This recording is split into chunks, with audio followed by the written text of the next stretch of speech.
looking forward to getting that thing on a boat. Took this motor here, bought it, and we did some testing on it.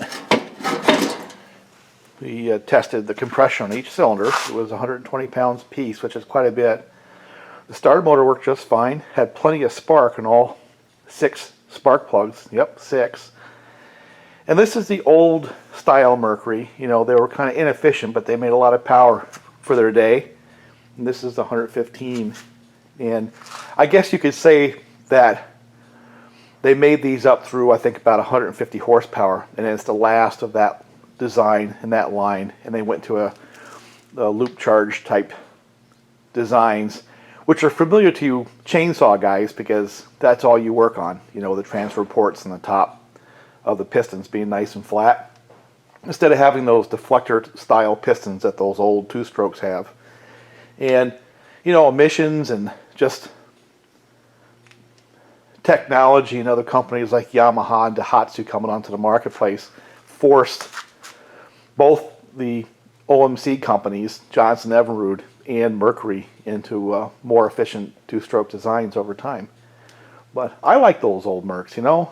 That's something I played with as a younger person. I've got a couple of them laying around, and I've acquired a period outboard for my small rowboat on Golden's Pond boat. You know, it's kind of an inside joke for me and my friends.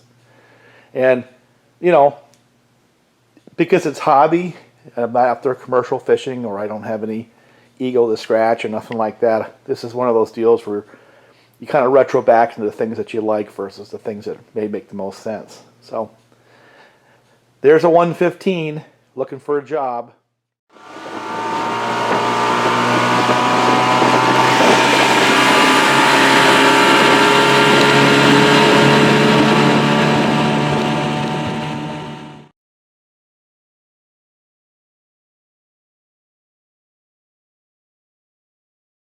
Another crappy weather day, so my last little project right there has to sit just like it is, because it is probably going to rain. Boy, I want to get out in the water. Seems like the only time I can do that is if I go way, way, way, way north. But anyway, gonna head back out into the woods and continue my exercise program. Okay, I'm not gonna do my exercise program.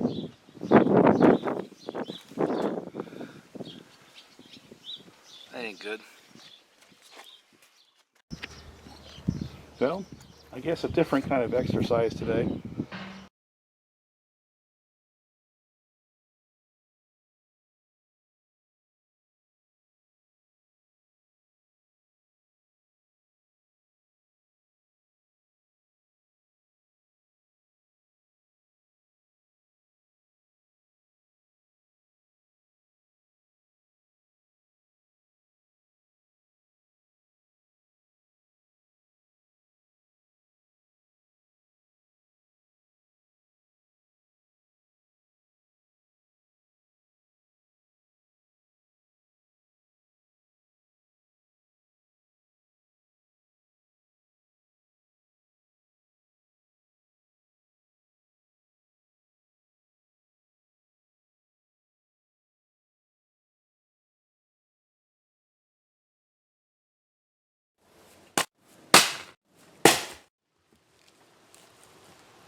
Alright, it's raining.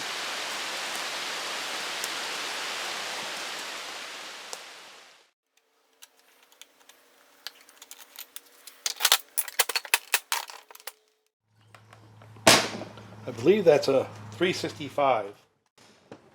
That's what it says on the tag. 365 SP special.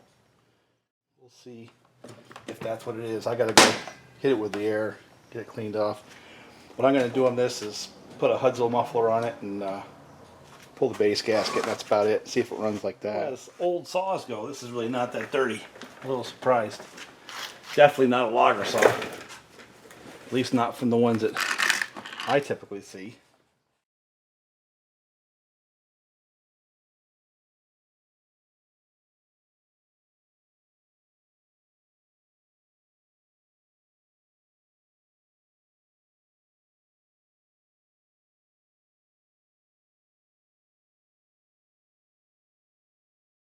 And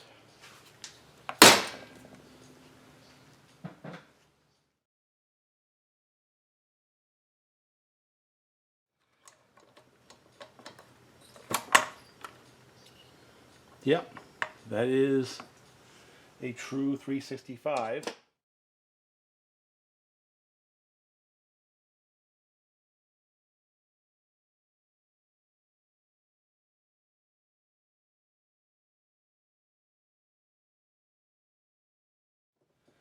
And crank looks good.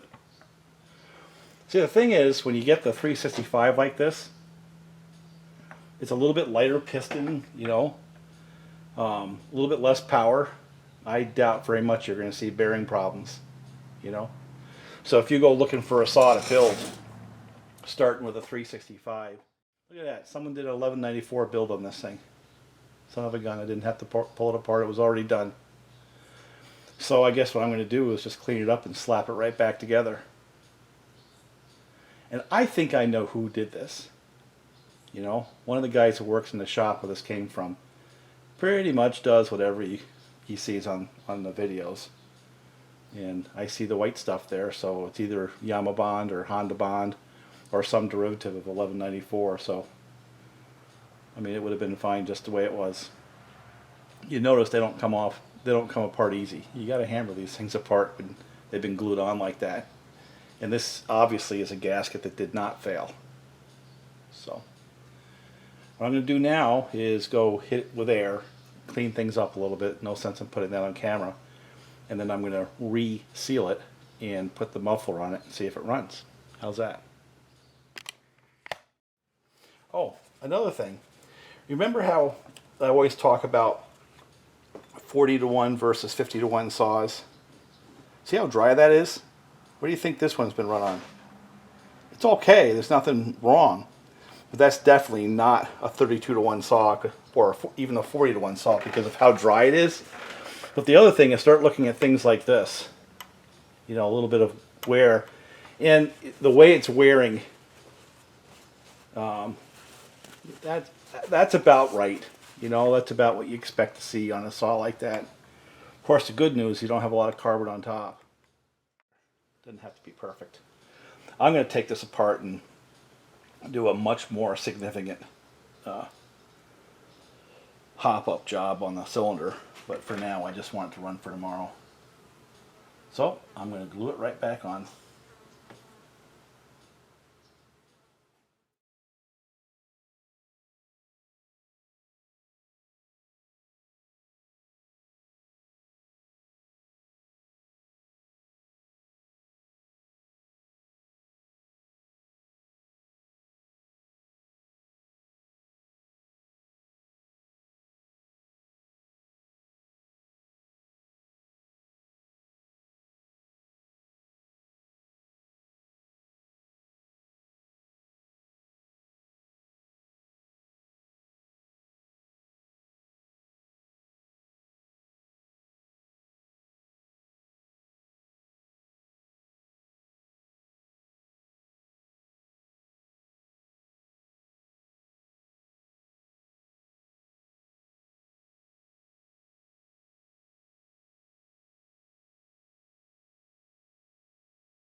Not sure I'm liking that.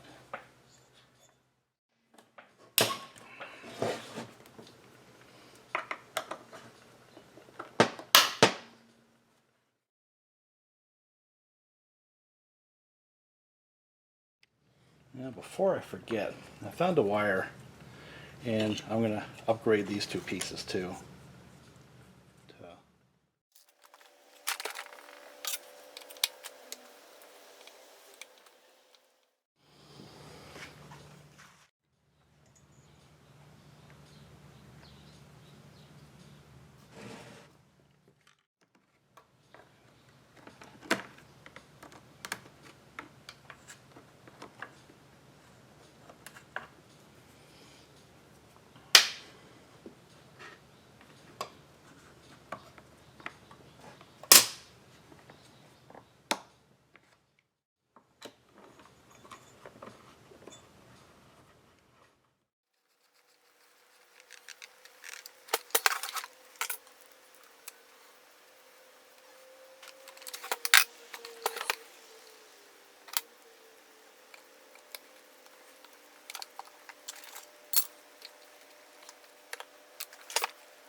Blow it out again. I don't want that piece sitting in there, that's for sure.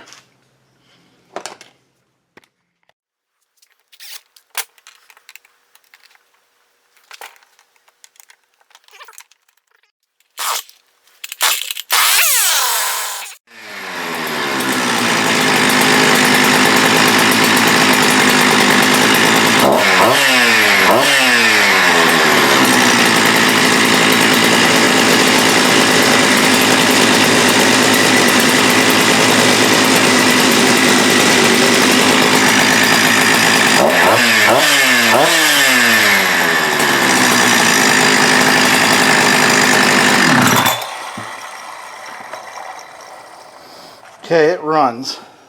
Probably ought to take the cover and bring it down, and then just give it a quick tune to see if it's, you know, close to being right on the carburetor. The fact that it starts is a good sign, right? Tell hadn't been running a while. Smells like mouse. But we saw it was in that cylinder. It didn't really look that bad, right? Pull the filter off so I can get down to the adjustment screws. Bing! So let's see what we got here.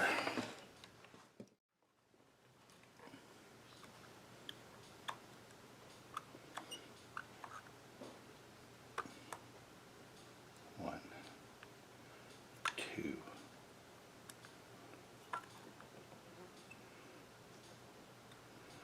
That's about right.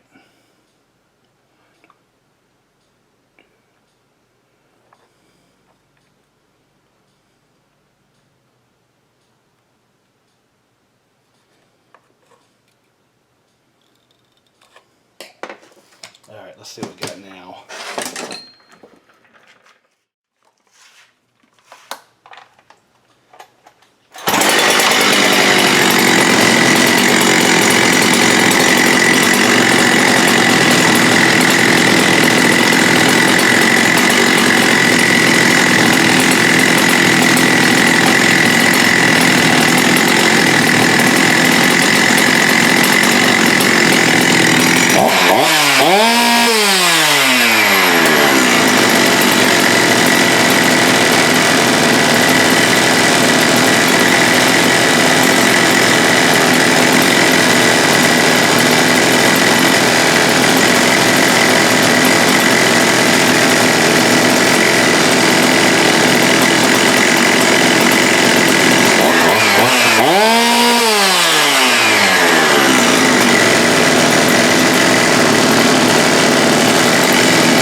Well, it runs a little bit lean.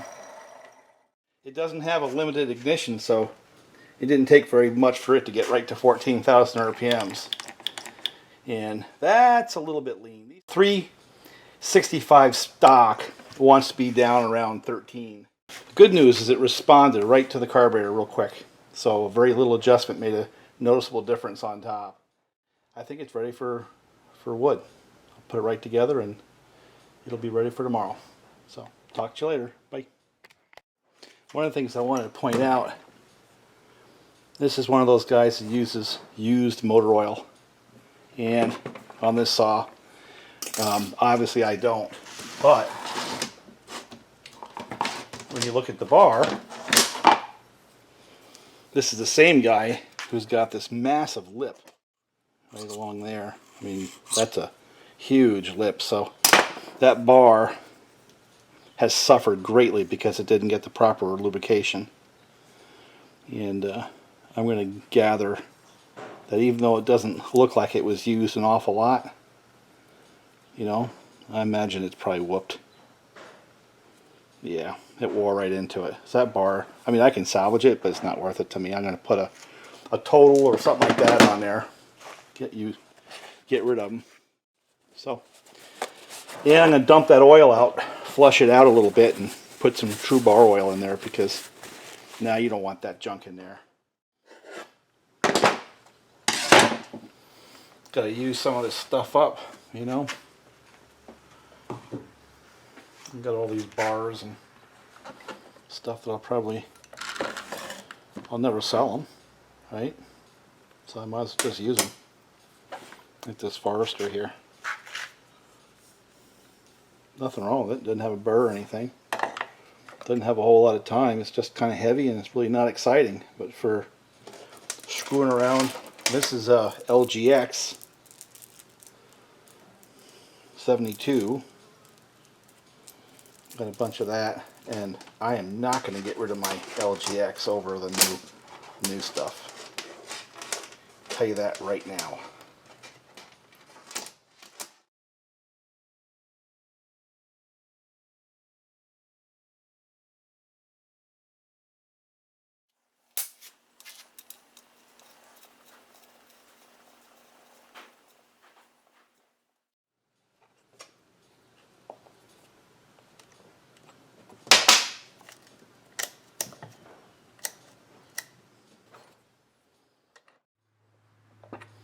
So there we are. That's all I was ready to cut.